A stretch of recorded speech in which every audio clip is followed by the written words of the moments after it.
Hello everyone, this is Varsha Bhati and welcome to my channel brilliant minds. तो आज की इस वीडियो में हम एक्सरसाइज 3.3 का क्वेश्चन नंबर 3 करेंगे। क्वेश्चन है from the pair of linear equation for the following problem and find their solution bye substitution method. तो इस क्वेश्चन में टोटल 6 पार्ट है, पर हम इस वीडियो में इसके फर्स्ट, सेकंड और थर्ड पार्ट को ही सॉल्व करेंगे।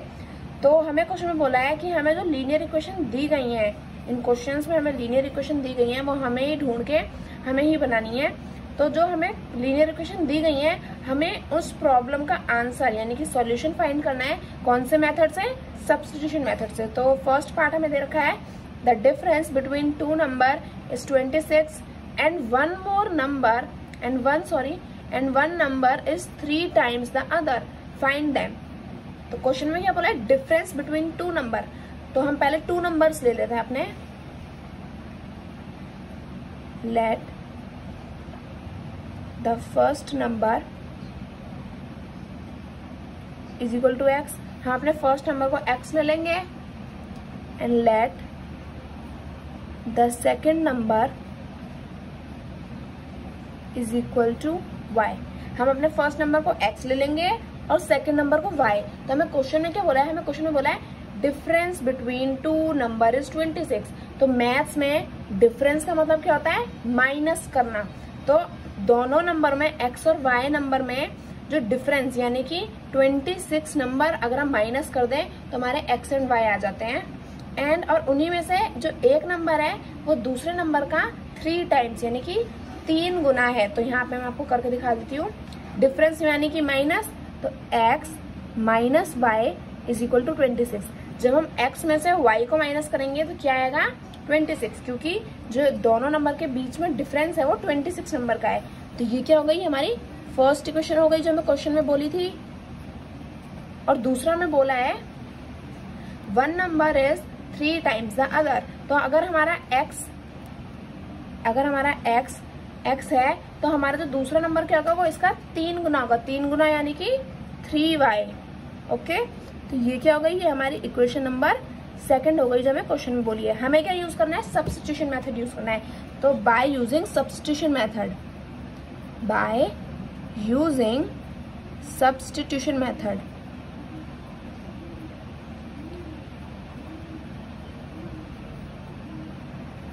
बाय यूजिंग सब्स्टिट्यूशन मेथड हमें कोई भी एक इक्वेशन ले लेनी है। तो हम फर्स्ट इक्वेशन ले लेंगे बाय यूजिंग फर्स्ट इक्वेशन है हमारी x minus y is equal to 26। तो यहाँ लिख लेंगे x minus y is equal to 26। हमें x की वैल्यू फाइंड करनी है। कोई भी एक वेरिएबल की फाइंड कर सकते हैं, x की भी कर सकते हैं, y की भी कर सकते हैं।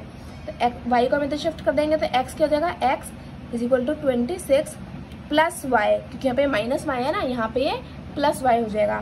तो x की वैल्यू हमें पता चल गई, ना। तो अब हम क्या करेंगे? इसे सेकेंड इक्वेशन में पुट कर देंगे। Putting this value in second equation। अब इसे सेकंड इक्वेशन में हम पुट कर देंगे। तो सेकंड इक्वेशन है हमारी x is equal to 3y दे रखी है हमारी वैल्यू। तो यहाँ हम क्या करेंगे? x क्या है हमारा? 26 plus y is equal to 3y। तो 3y, तो यहाँ पे हम लिख लेंगे 3y। अब हमें x की वैल्यू पता चल गई, 3y यहाँ पे है। तो हम क्या करेंगे? 26 plus y is equal to 3y। यहाँ तो y है नहीं तो y को हम इधर शिफ्ट कर देंगे। तो 26 इज इक्वल टू 3y। यहाँ पे पॉजिटिव का y है, यहाँ पे आके नेगेटिव का हो जाएगा माइनस y। तो 26 इज इक्वल टू 2y। अब हम y को यहाँ छोड़ देंगे। अब हम क्या करेंगे? इसे डिवाइड कर लेंगे। तो 26 डिवाइडेड बाई 2, 2 1 = 2, 2 13 = 26। तो y की वैल्यू क्या आ गई? y की वैल्यू मिल गई हमें 13। ये हमारी y की वैल्यू हमें पता चल गई। अब हम क्या करेंगे? इसे अपनी फर्स्ट इक्वेशन में पुट कर देंगे ताकि x की वैल्यू भी आ जाए। तुम्हारी फर्स्ट इक्वेशन है x minus y is equal to 26। तो y की वैल्यू हमें पता चल गई 13। तो x minus 13 is equal to 26। x is equal to 26। जब हम 13 को इधर शिफ्ट कर देंगे प्लस का हो जाएगा 13। x में जब हम 26 प्लस 13 करेंगे तो क्या आ जाएगी x की वैल्यू? आ जाएगी 39। तो हमें x की वैल्यू भी पता चल गई। तो x की वैल्यू है 39 और y की वैल्यू है 13। तो जो हमारे दो नंबर थे उनमें से जो हमारा फर्स्ट नंबर था यानी कि x, so first number is equal to 39 and second number is equal to 13। तो हमारी फर्स्ट नंबर की वैल्यू और सेकंड नंबर की वैल्यू आ गई है। तो इसी के साथ हमारा क्वेश्चन नंबर 3 का फर्स्ट पार्ट कंप्लीट होता है। अब हम क्या करेंगे, इसका सेकंड पार्ट सेकंड पेज पे सॉल्व कर लेंगे। सेकंड पार्ट क्या है इसका, सेकंड पार्ट में हमें बोला है, सेकंड पार्ट में हमें बोल रखा है क्या, सेकंड पार्ट है इसका, the larger of to supplementary angles exceed the smaller by 18 degree, find them. तो मतलब यहाँ पे दो एंगल्स है, the larger of to supplementary angles, supplementary angle यानी कि जो दो एंगल प्लस करके 180 डिग्री बनाते हैं। तो उनमें से जो लार्जर वाला है वो अपने स्मॉलर वाले से 18 डिग्री ज्यादा है। तो हम यहाँ लिख लेंगे उसे। पहले तो सप्लीमेंट्री एंगल्स क्या होता है मैं आपको वो बता देती हूँ। लेट द लार्जर एंगल, हमने लार्जर एंगल को क्या ले लेंगे, x ले लेंगे। Larger angle is equal to x and let the smaller angle is equal to y। हम अपने लार्जर एंगल को x ले लेंगे और स्मॉलर एंगल को y ले लेंगे। हमने x एंड y ले लिया। सप्लीमेंट्री एंगल्स क्या होता है, जब हम दो एंगल्स को प्लस करके 180 डिग्री बनाते हैं तो हमारे सप्लीमेंट्री एंगल्स होते हैं, यानी कि x plus y is equal to 180 degree बनाएंगे। ये हमें क्वेश्चन में ही बोल रखा है। तो ये क्या हो गई, हमारी फर्स्ट इक्वेशन हो गई। और सेकंड क्या बोला है कि जो हमारा लार्जर एंगल है वो जो छोटे वाले एंगल से कितना बड़ा है, 18 डिग्री। तो x minus y is equal to 18 degree. तो जब हम लार्जर एंगल में से स्मॉलर एंगल माइनस करेंगे तो क्या आ जाएगा, 18 डिग्री। तो ये क्या हो गई, हमारी सेकंड इक्वेशन हो गई। तो अब हम क्या करेंगे, सब्स्टिट्यूशन मेथड यूज करेंगे। तो यूज कर लेते हैं। और हम इसे ऐसे भी लिख सकते थे, इस सेकंड इक्वेशन को हम ऐसे भी लिख सकते हैं कि x is equal to 18 plus y. मैंने ऐसे क्यों लिखा है, मैं आपको एक क्लैरिफिकेशन भी दे रही हूँ कि अगर हम x में से y माइनस करेंगे तो 18 आएगा, या फिर जब हम y में 18 प्लस कर देंगे तो वो x के इक्वल हो जाएगा। तो आप इसे भी सेकंड इक्वेशन यूज कर सकते हैं। ओके, अब हम क्या करेंगे, by substitution method, by substitution method. अगर आपको समझ नहीं आया हो कि मैंने ये क्या किया है तो मैं आपको समझा देती हूँ एक बार फिर से कि अगर हमारी x की वैल्यू 5 है, नहीं 5 नहीं, अगर हमारी x की वैल्यू, चलो 5 ही ले लेते हैं, हमारी x की वैल्यू 5 है और हमें बोला है कि दो नंबर्स को प्लस करने के बाद हमारा डिफरेंस आता है 2। तो अगर हम 5 में से 3 माइनस करेंगे तो भी 2 आएगा, या फिर अगर हम जो 3 में 2 प्लस कर देंगे तो भी क्या आ जाएगा, x की वैल्यू 5 आ जाएगी। तो इसी तरह मैंने यहाँ पे ये भी किया है। तो अब हम इस क्वेश्चन को आगे सॉल्व कर लेते हैं, सब्स्टिट्यूशन मेथड। अब हम क्या करेंगे, कोई भी एक इक्वेशन यूज कर लेंगे, फर्स्ट भी कर सकते हैं, सेकंड भी कर सकते हैं। तो मैं सेकंड ले लेती हूँ क्योंकि फर्स्ट हमने पहली वाली पार्ट में ले ली थी, तो इसलिए हम यहाँ पे क्या लेंगे, first equation, second equation use कर लेंगे। So by using second equation, second equation हम ये भी ले सकते हैं, ये भी ले सकते हैं। तो मैं ये वाली ले लेती हूँ, x is equal to 18 plus y. तो यहाँ पे तो हमें पहले से ही वैल्यू दे रखी है कि x is equal to 18 plus y. तो हम क्या करेंगे, पुटिंग दिस, अभी हमें यहाँ पे x की वैल्यू निकालने की जरूरत नहीं है क्योंकि ये तो हमें पहले से ही मिल रखी है। तो क्या करेंगे, इसे पुट कर देंगे फर्स्ट इक्वेशन में, putting this value in first equation, in first equation. First equation क्या है हमारी, x plus y is equal to 180 degree. तो x की वैल्यू क्या है, 18 plus y, 18 plus y is equal to 180 degree. यहाँ पे लिख लेंगे 18 plus y is equal to 180 degree. ये y क्या हो जाएगा, 2y हो जाएगा। तो यहाँ पे लिख लेते हैं 18 plus 2y is equal to 180 degree. ये 18 इधर चला जाएगा तो 2y is equal to 180 degree minus का जब हम 18 करेंगे इसमें तो क्या आ जाएगा, 2y is equal to 162। y को हम यहाँ छोड़ देंगे, 2 मल्टीप्लाई में डिवाइड में आ जाएगा। तो 2 1 ज़ा 2, 2 8 ज़ा 16, 2 1 ज़ा 2। तो y की वैल्यू क्या आ गई, y की वैल्यू आ गई 81। अब जब y की वैल्यू 81 आई है तो हम क्या करेंगे, इसे अब अपनी फर्स्ट इक्वेशन में पुट कर लेंगे।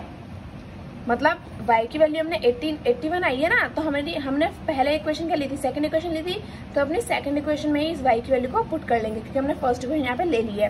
तो x is equal to 18 plus y की वैल्यू क्या है 81, तो x is equal to 18 plus 81 करेंगे तो क्या आ जाएगा 99, तो x की वैल्यू आ गई 99। तो हमारा जो लार्जर नंबर क्या था हमारा x, लार्जर नंबर हमारा x था, तो लार्जर नंबर आया है हमारा 99 एंड स्मॉलर नंबर हमारा y था, तो स्मॉलर नंबर आया हमारा 81। तो इसी के साथ हमारे सेकंड पार्ट की दोनों वैल्यूज हमें मिल गई हैं। तो हम क्या करेंगे, थर्ड पार्ट अपना नेक्स्ट पेज पे सॉल्व कर लेंगे। तो सॉल्व कर लेते हैं। थर्ड पार्ट में हमें क्या बोला है क्वेश्चन में हमें थर्ड पार्ट में बोला है the coach of a cricket team by 7 bat and 6 ball for ₹3,800, यानी कि जो कोच है क्रिकेट टीम का उसने 7 बैट और 6 बॉल 3,800 रुपए में खरीदी हैं। And later she buy 3 bat and 5 balls for ₹1,750, और थोड़े टाइम बाद उसने 3 बैट और 5 बॉल 1,750 रुपए में खरीदी है। तो हमें बताना है cost of each bat and each ball, तो हर एक बैट और हर एक बॉल की कॉस्ट क्या होगी। तो यहाँ पे लिख लेते हैं थर्ड पार्ट क्या है, हमें क्या बोला है 7 बैट और 6 बॉल की कॉस्ट क्या है 3,800। So let the bat is equal to x, हम बैट्स को x ले लेंगे, and let the ball is equal to y। Bat हमने x ले लिया, बॉल हमने y ले ली। तो हमारे बैट कितने थे, हमारे 7 बैट्स थे यहाँ क्वेश्चन में, 7 बैट एंड 6 बॉल, यानी कि 7 बैट यानी कि 7x प्लस 6 बॉल यानी कि 6y इज इक्वल टू कितने रुपए के थे 3,800 के। तो ये क्या हुई, ये हमारी फर्स्ट इक्वेशन हुई। और बाद में कोच ने 3 बैट और 5 बॉल खरीदी थी, तो 3 बैट कितने के हुए, यानी कि 3x plus 5y is equal to 1750। तो ये क्या हो गई, हमारी सेकेंड इक्वेशन हो गई। तो हम सेकेंड इक्वेशन लिख लेते हैं। यहाँ पे हमें दोनों इक्वेशन मिल गई। अब क्या करेंगे, सब्स्टिट्यूशन मेथड यूज करेंगे। By using substitution